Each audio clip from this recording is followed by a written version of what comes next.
So some news just came out today, this afternoon.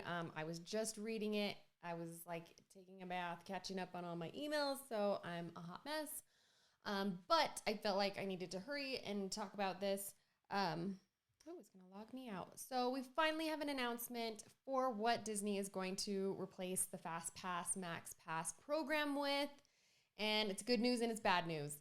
It is now going to be called the Disney Genie and Disney Genie Plus. It'll all work through the app instead of the paper tickets that we used to get. There will just be the free version on the app, and it will just show you all of the available times, and it can set up a day for you. You select your interests, the rides that you're interested in. It will have just all of that all printed out, and then it will make suggestions for you and kind of plan out your day and say, okay, this is usually a low ride time for this ride, so head here first, and then after that, this next hour, this is going to be the next best option to get you through like the shortest wait times without an actual fast pass line for that option. And it will also suggest food. I don't even know. I've snapped a ton of pictures.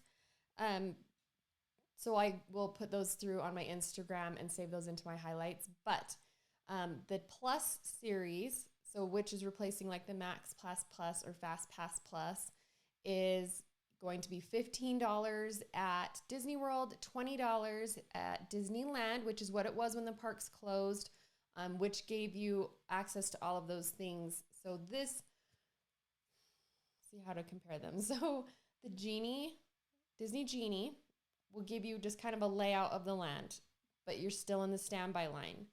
The Disney Genie Plus will give you access to the Fast Pass line one at a time. So at this, as far as I can tell, it looks like you can only have one until you finish that ride to start another one. When previously, after about 90 minutes, you could you could start a second one. So say you did it for the Cars ride and it was already full clear to the afternoon that you set it up in the morning. After 90 minutes, you could activate another Fast Pass for another ride and potentially have more than one in your app. But this is saying only one ride at a time. And it's not called like the Fast Pass line. It is called the Lightning line, I believe. Lightning something. So you'll have those one at a time. It gives you it gives you the photo pass. And I don't know if it's Disneyland. I think Walt Disney World, it has some VR experiences that you'll be able to get in certain spots. So like where an active like Mickey or Minnie will pop up on your shoulder.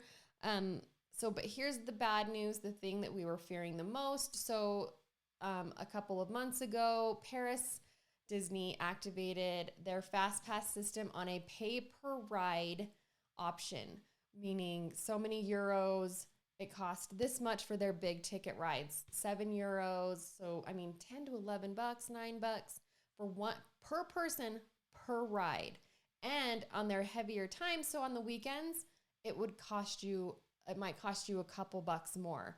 So for a family to go and do that, to pay 20, 30 upwards for one ride just to skip the line is, I think, a horrible idea. And I think a lot of people really hate that.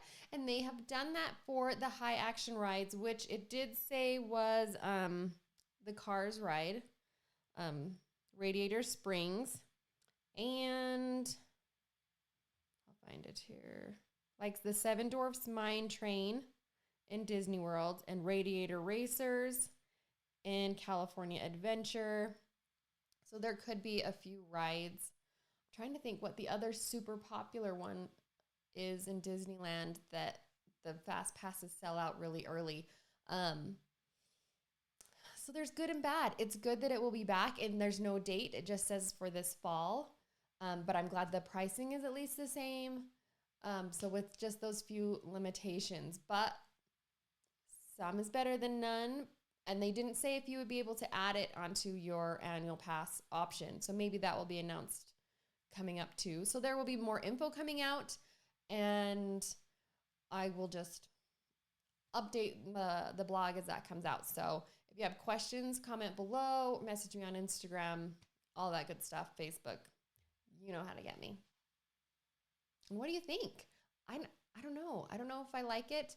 I'll be surprised. I want to know what rides they're going to have the pay per purchase options because that sucks. And I was just talking to the Good Bits and they said the same thing. I hope less people buy it and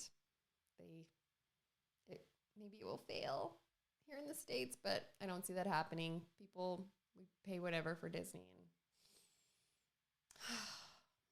yeah. So let me know what you think.